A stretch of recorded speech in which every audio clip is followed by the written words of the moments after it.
Hello friends, देर studies से मैं पूनम कुमारी आपका बहुत बहुत स्वागत करती हूँ। दोस्तों, हम लोग जो है मध्यकालीन भारत की एक नई सीरीज स्टार्ट किए हैं, यानी प्राचीन भारतीय इतिहास को समाप्त करने के बाद जो है हम लोग मध्यकालीन भारत वाली सीरीज स्टार्ट किए हैं। और मध्यकालीन भारत की इस सीरीज का आज जो है यह तीसरा क्लास है, यानी कि इसके 2 क्लासेस से संबंधित जो वीडियोज़ है अपलोड किए जा चुके हैं। यानी इसके जो पहली क्लास जो थी इसकी, उसमें हमने इसके सिलेबस के बारे में जानकारी दी, जिसमें कि हम लोग जो मध्यकालीन भारत जो है यह किस अनुसार पढ़ेंगे, यानी उसका क्रम क्या होगा, ये इसके बारे में हम लोग डिस्कस किए थे उस वीडियो में। दूसरी जो इसकी क्लास थी उसमें हमने इस्लाम धर्म के बारे में बताया, यानी कि इस्लाम धर्म का उदय कब हुआ, कैसे हुआ, इसके संस्थापक और उनसे जुड़ी हुई विभिन्न बातें जो एग्जाम्स के दृष्टिकोण से भी महत्वपूर्ण थी। और आगे जो हम लोग मध्यकालीन भारत की जो यानी ये जो सीरीज़ हम लोग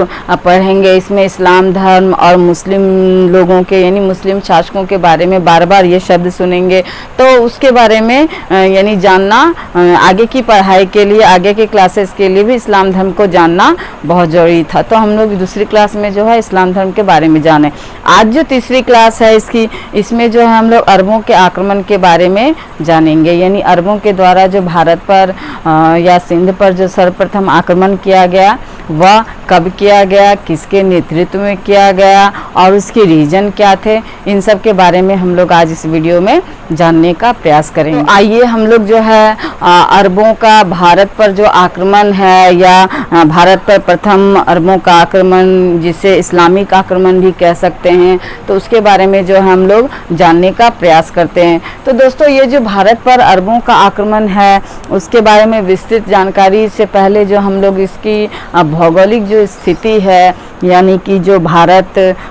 की भौगोलिक स्थिति और अरब जहाँ पर कि इस्लाम धर्म का उदय हुआ और वहाँ से जो है इसके प्रचार प्रसार के लिए दुनिया के अन्य हिस्सों में प्रयास किया गया, तो उस अरब की भौगोलिक स्थिति के बारे में जानने का प्रयास करेंगे, ताकि हम लोग जो आगे जो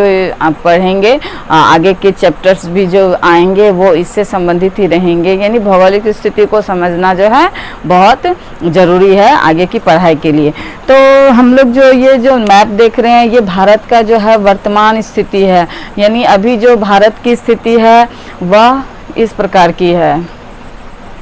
किंतु उस समय, जिस समय की हम लोग बातें कर रहे हैं, उस समय जो है उस समय भारत की स्थिति, यानी ये जो प्रांत है, ये डॉट डॉट जो देख रहे हैं, ये भारत का पश्चिमी सिंध प्रांत है, यानी कि ये सिंध वाला क्षेत्र है। भारत का जो ये क्षेत्र है सिंध का क्षेत्र कहलाता है। और ये सिंध क्षेत्र अब चूँकि पाकिस्तान में है, किंतु उस काल में ये यानी ये सिंध का क्षेत्र यानी पाकिस्तान और अफ़गानिस्तान का जो क्षेत्र था वह सब जो था भारत के क्षेत्र में था। ये सब यानी भारत में शामिल थे। और वहीं भारत के जो है पश्चिम में यहाँ ये जो जगह है, यहाँ जो है ये अरब का क्षेत्र है और यहीं पर जो है इस्लाम धर्म का उदय होता है। इस धर्म का यानी इस्लाम धर्म का उदय तो एक बहुत ही सीमित क्षेत्र में होता है, और किंतु यह जो धर्म है बहुत ही तेज़ी से जो है यह फैलने लगता है, यानी अपनी चारों दिशाओं में, सिर्फ अरब ही नहीं, यानी बहुत तेज़ी से अरब में भी फैलता है। वहीं जो इसके ऊपर के क्षेत्र और नीचे जो अफ्रीका का महादेश है, अफ्रीका महादेश में ये सब जगह में जो है इस धर्म का जो है बहुत जल्दी, बहुत तेज़ी से विस्तार होने लगता है। और जब इन क्षेत्रों में इस धर्म का विस्तार हो जाता है तो ये लोग जो है इस रास्ते, यानी इस रास्ते है जो है ये लोग भारत में भी आक्रमण करते हैं। और भारत पर जो ये आक्रमण करते हैं, यानी प्रथम जो अरब का आक्रमण है कहिए या इस्लामिक आक्रमण कहिए, तो वह भारत के उत्तर पश्चिम यानी इसी रास्ते से जो है भारत पर आक्रमण वो करते हैं, यानी अरब के द्वारा आक्रमण होता है। तो अरबों के आक्रमण के बारे में आइए हम लोग जो है विस्तृत जानकारी की ओर बढ़ते हैं। तो ये जो अरबों का भारत पर प्रथम बार आक्रमण होता है, यानी इस्लामिक आक्रमण जो है, ये आक्रमण यानी इसकी जो जानकारी है हमें कहाँ से मिलती है, तो इसकी जो जानकारी है हमें, इसकी जानकारी के स्रोत में एक चचनामा नामक ग्रंथ है जो फ़ारसी में लिखी गई, यानी एक फ़ारसी ग्रंथ है जो चचनामा के नाम से जानी जाती है। इसमें जो है सिंध विजय के बारे में, सिंध विजय सिंध विजय के बारे में इसमें जानकारी दी गई है। वहीं जो एक और ग्रंथ है किताब फुतुल अल बगदाद, इस पुस्तक में भी जो है इस सिंध विजय की जानकारी दी गई। यानी ये जो इसकी जानकारी के दोनों जो पुस्तकें हैं, ये इन दोनों पुस्तकों में जो है इस सिंध विजय के बारे में यानी अरबों के आक्रमण के बारे में और अरबों के आक्रमण के द्वारा सिंध की विजय के बारे में जिक्र किया गया है। तो आक्रमण से पहले भी व्यापारिक संबंध अरबों के साथ थे। दोस्तों जो यानी कि जो 6ठी शताब्दी के अंत में जो हमने देखा था कि इस्लाम धर्म का जो है अरब में उदय होता है, हजरत मोहम्मद साहब के जो इसके संस्थापक थे उनके द्वारा जो है इस धर्म की स्थापना की जाती है। किंतु ये जो 6ठी शताब्दी के पहले भी जो है अरबों का भारतीयों के साथ जो है संबंध थे, यानी कि यह प्रथम बार नहीं था कि अरबों और भारतीयों का यानी आमना सामना हुआ। इसके पहले भी यानी अरबों का सिंध पर विजय के पहले भी जो है भारतीयों और अरबों के बीच जो संबंध थे और यह संबंध व्यापारिक संबंध थे। यानी अरब जो क्षेत्र है वह वहाँ उर्वरा शक्ति मिट्टी में बहुत कम है, तो वहाँ के लोगों का जो मुख्य व्यवसाय है वह पशुपालन और दूसरा जो है व्यापार। यानी वहाँ के लोगों का जो मुख्य जो व्यवसाय है, जीविका का जो साधन है, क्योंकि वहाँ मिट्टी जो है बिल्कुल बंजर है, उर्वरा शक्ति वहाँ नहीं है, तो फसल लगभग ना के बराबर होती है। तो वहाँ के लोगों का व्यवसाय जो है जीविकोपार्जन का जो साधन है वह जो है पशुपालन रहता है और एक व्यापार रहता है। तो पशुपालन भी कम ही रहता है, क्योंकि पशुपालन के लिए भी उसके भोजन के लिए घास फूस की आवश्यकता होती, जो वहाँ मीन्स बंजर भूमि के कारण इतना हो नहीं पाता। तो ज़्यादातर जो है पशुपालन से भी ज़्यादा जो है वो लोग व्यापार पर निर्भर रहते हैं। और ये जो व्यापार है उस समय भारत के साथ इनका व्यापार बहुत अच्छे थे, यानी बहुत चीज़ों का ये आयात भी करते थे, बहुत चीज़ों का जो है भारत से वो निर्यात भी करते थे। तो आइए हम लोग जानने का प्रयास करते हैं कि अरबों के आक्रमण से पहले जो है भारत का जो व्यापारिक संबंध था अरबों के साथ वो कैसा था और क्या क्या वस्तुएं जो है निर्यातित की जाती थी और आयातित की जाती थी। तो आयातित वस्तुओं में शराब, तलवार, खजूर, घोड़े और रेशमी कपड़े जो है होते थे। यानी कि जो ईरान वगैरह जो अरब के देश थे वहाँ से जो भारत में शराब, तलवार, खजूर, घोड़े, रेशमी कपड़े आदि जो है आयातित किए जाते थे। वहीं जो निर्यातित वस्तुओं की अगर हम लोग बात करें तो चंदन, सुगंधित लकड़ी, लौंग, काली मिर्च, कपड़े, हीरे, हाथी के दांत, कांसा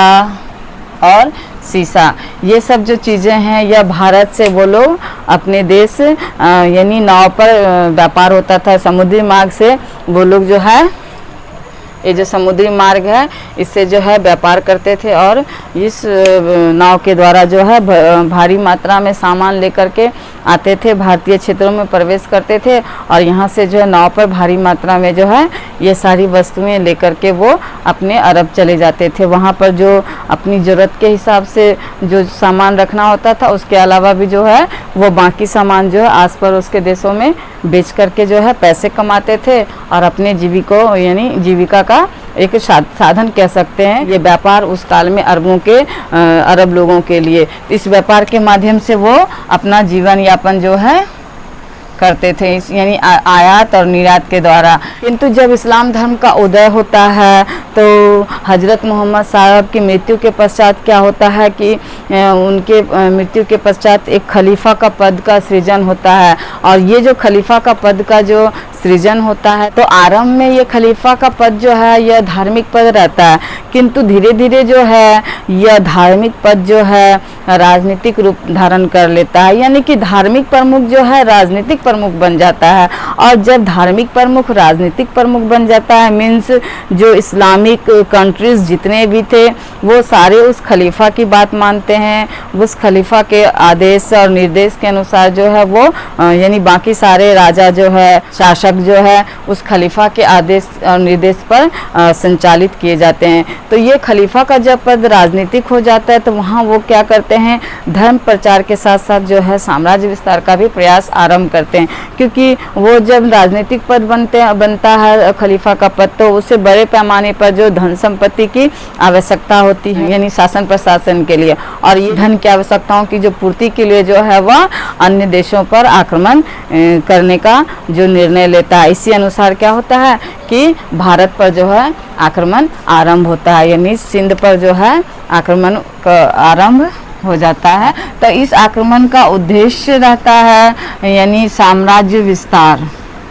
और धन की प्राप्ति और इस्लाम धर्म का प्रचार, यानी कि ये जो आक्रमण आरंभ होता है इसका उद्देश्य साम्राज्य विस्तार भी होता है, इसका उद्देश्य धन की प्राप्ति भी होता है, इसका उद्देश्य इस्लाम धर्म का अन्य स्थानों में प्रचार करना भी होता है। तो ये 3 उद्देश्य लेकर जो है आक्रमण अरबों का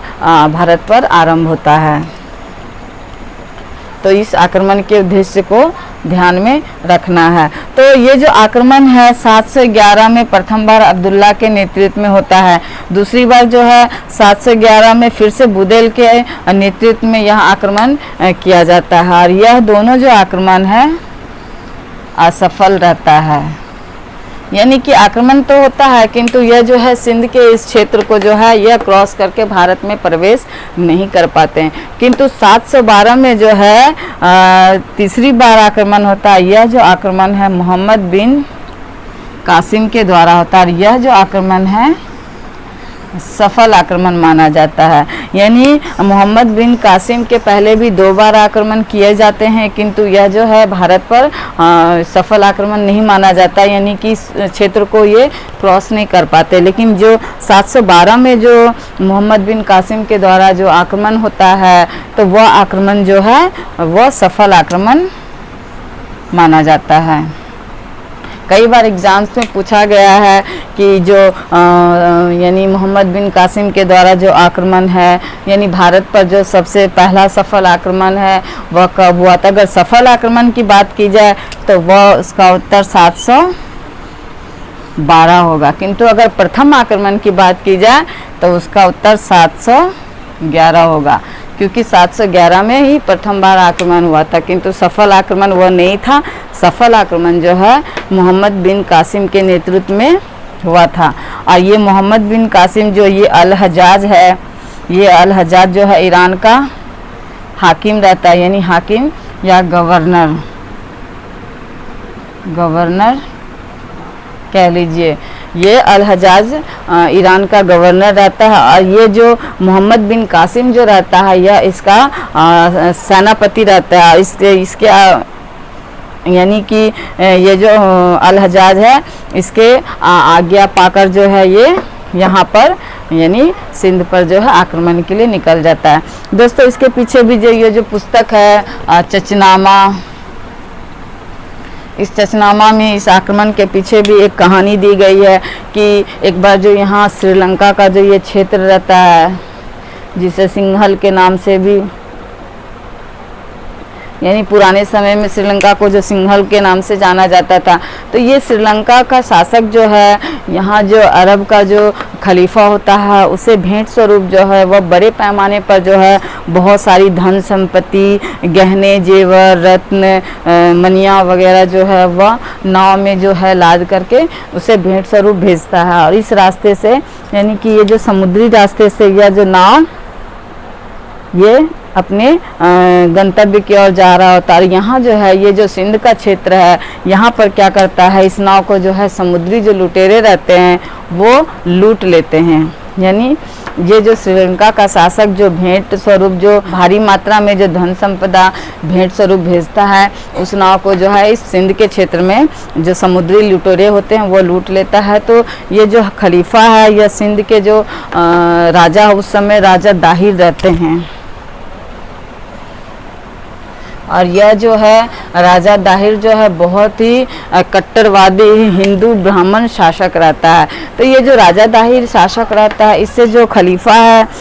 यानी इस्लामिक जो खलीफा होता है वह इसके पास मैसेज भिजवाता है कि आपके क्षेत्र में जो है मेरी नाव यानी लूटी गई है, तो आप उस लुटेरों को पकड़िए, उसे सजा भी दीजिए और मुझे जो है मेरा जो बहुमूल्य सामान था, कीमती उपहार था, वो मुझे लौटा दीजिए। किंतु ये जो राजा दाहिर रहता है यहाँ सिंध का शासक, ये जो है ज़्यादा इंटरेस्ट नहीं लेता है, यानी कि उसकी बात का उत्तर नहीं देता है और उसके लिए कुछ करता भी नहीं। तो वो जो है क्रोधित होता है, यानी एक खलीफा का पद जो है इस्लामिक कंट्रीज़ के लिए जो सबसे ऊपर होता था, जो सर्वस्व होता था, सर्वोच्च होता था, उसकी बात की अवहेलना ये करता है। तो इस वजह से वो क्रोधित होकर के जो है बार बार जो है इस पर जो है आक्रमण करवाता है। तो 711 में और 2 बार आक्रमण होता है और 712 में जो आक्रमण होता है वह सफल आक्रमण होता है। तो जब यानी कि ये जो मोहम्मद बिन कासिम जो अल हज्जाज के आज्ञा पाकर जो भारत के सिंध क्षेत्र में प्रवेश करता है इस रास्ते, तो उस समय जो है गुजरात का ये क्षेत्र रहता है। गुजरात के क्षेत्र में जो वह भारी, ये देवल जो है गुजरात का क्षेत्र रहता है, इसमें जो है भारी लूटपाट वह मचाता है, भारी लूटपाट भी मचाता है। और इस रक्तपात के द्वारा जो है यानी कि कहा जाता है कि लगभग जो है 17 साल के जितने भी यानी 17 साल के ऊपर के जितने भी युवक थे उस सब की हत्या वह करवा देता है और भारी मात्रा में लूटपाट भी करता है। प्लस जो लगभग कहा जाता है कि 6000 से अधिक जो है पुरुषों की यानी हत्या की जाती है, यानी भारी नरसंहार जो है इस लूटपाट में यानी इस जो आक्रमण में भारी लूटपाट देखने को मिलती है। यानी इस क्षेत्र में भारी मात्रा में मीर कासिम के द्वारा जो है तबाही मचाई जाती है, भारी नरसंहार किया जाता है। और अंत में जो है यानी कि ये जो इसके साथ युद्ध होता है राजा दाहिर के साथ, और राजा दाहिर और मीर कासिम के बीच भारी युद्ध के पश्चात क्या होता है कि यानी कि जो ये राजा दाहिर होता है इसके पास शक्ति यानी सेना तो अच्छी होती है, विशाल सेना का वह मालिक होता है, किंतु उसकी अदूरदर्शिता के कारण जो है वह युद्ध में मीर कासिम से हार जाता है। इस प्रकार जो है मीर कासिम जो है भारत के यानी सिंध प्रांत से भारत के इन क्षेत्रों में जो है प्रवेश कर जाता है। और कहा जाता है कि ये जो अल हज्जाज की फिर मृत्यु हो जाती है और वहाँ ईरान का जो गवर्नर है वह कोई सुलेमान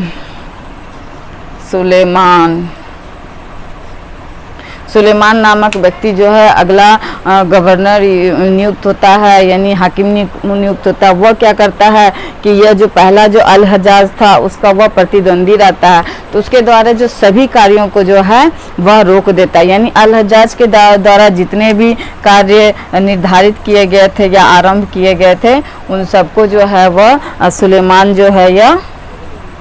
स्थगित करवा देता है। और ये जो मोहम्मद बिन कासिम जिसको अल हज्जाज भेजता है इसको भी जो है वह भारत बुला लेता है। और अंत में जो है खलीफा के द्वारा ही जो मोहम्मद बिन कासिम की हत्या कर दी जाती है, यानी मोहम्मद बिन कासिम जो है उसे बुला करके वहाँ वापस इसके अभियान को रोक दिया जाता है और उसकी जो है हत्या कर दी जाती है। तो यहाँ से क्या होता है, मीर कासिम का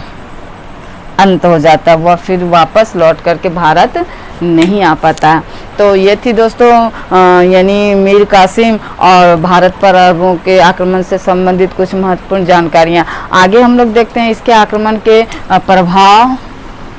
यानी अरबों के आक्रमण के प्रभाव या परिणाम के बारे में बातें करते हैं, जानने का प्रयास करते हैं। तो इस आक्रमण से जो है भारत में पहली बार जो है इस्लाम का प्रवेश होता है, यानी भारत पर अरबों का जो आक्रमण से ही जो भारत में पहली बार जो है इस्लाम का प्रवेश जो भारत में होता है। और आगे जो हम लोग देखेंगे खिलजी वंश, तुगलक वंश और मुगल काल, ये सब जो है सभी जो है मुस्लिम शासकों का ही दौर आता है इसके बाद, यानी इसका प्रारंभ जो है यहीं से माना जाता है, यानी मोहम्मद बिन कासिम से ही माना जाता है। और उसके प्रभाव के रूप में हिंदू शब्द का जो प्रयोग प्रथम बार आरंभ होता है। यानी ये जो सिंध का जो क्षेत्र है इन अरबों के द्वारा इस सिंध के इधर वाले क्षेत्र को जो है हिंद का क्षेत्र कहा जाता था, और हिंद के क्षेत्र से ही जो है हिंद के क्षेत्र से जो है हिंद शब्द यानी जो उनके द्वारा इस्तेमाल किया गया, बाद में वो हिंदू बन गया और उस हिंदू शब्द से जो है हिंदुस्तान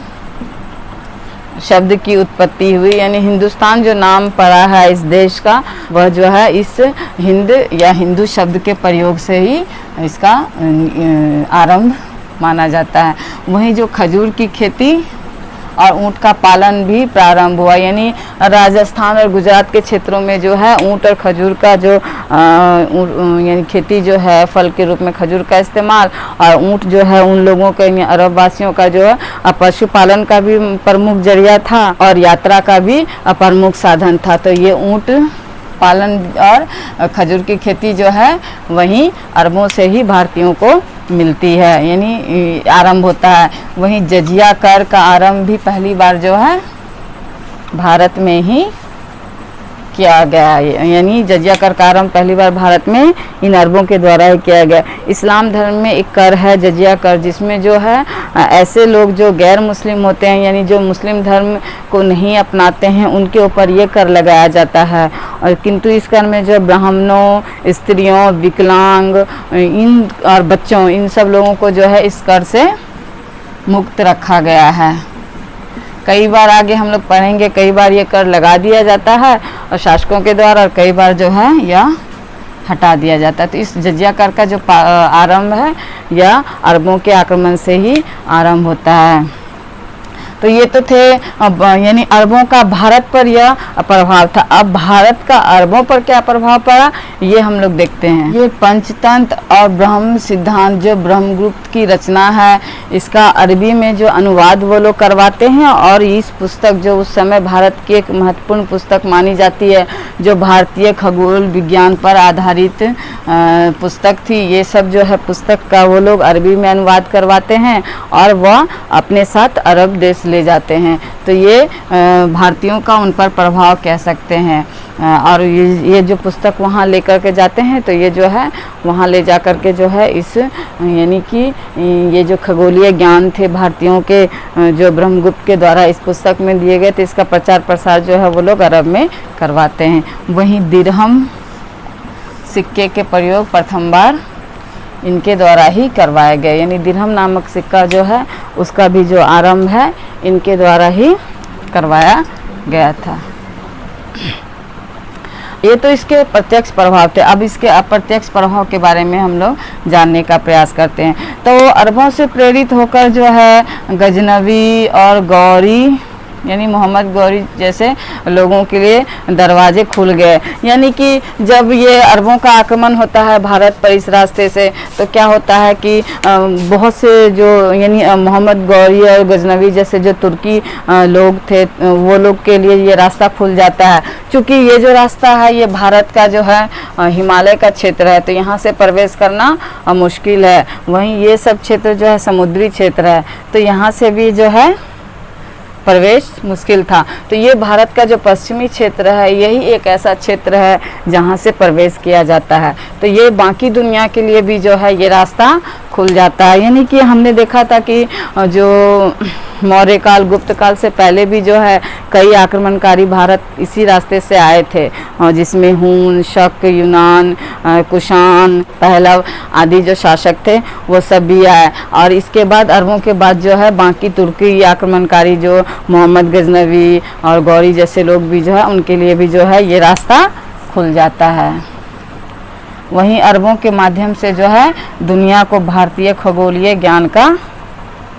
पता अरब के साथ यूरोप को भी होता है। जब ये पुस्तक जो है ब्रह्म सिद्धांत, ये जब वो लोग अरबी में अनुवाद करके यहाँ अपने क्षेत्र में ले जाते हैं, तो यहाँ से जो है इसका ज्ञान जो है यूरोप, अफ्रीका यानी आस पड़ोस के जो क्षेत्र थे जहाँ उनका साम्राज्य फैला हुआ था, वहाँ तक जो है इस ज्ञान का जो है यानी कि इस खगोलीय ज्ञान का जो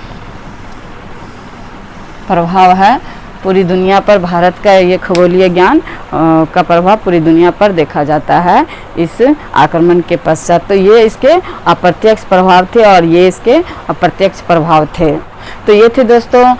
भारत पर अरबों के आक्रमण से संबंधित कुछ महत्वपूर्ण जानकारियाँ जो एग्जाम्स के दृष्टिकोण से महत्वपूर्ण माने जाते हैं। अगली क्लास में जो है हम लोग भारत पर जो है मोहम्मद गजनवी के आक्रमण के बारे में पढ़ेंगे। तो तब तक के लिए मेरे वीडियो को देखने के लिए और मेरे चैनल से जुड़ने के लिए बहुत बहुत धन्यवाद।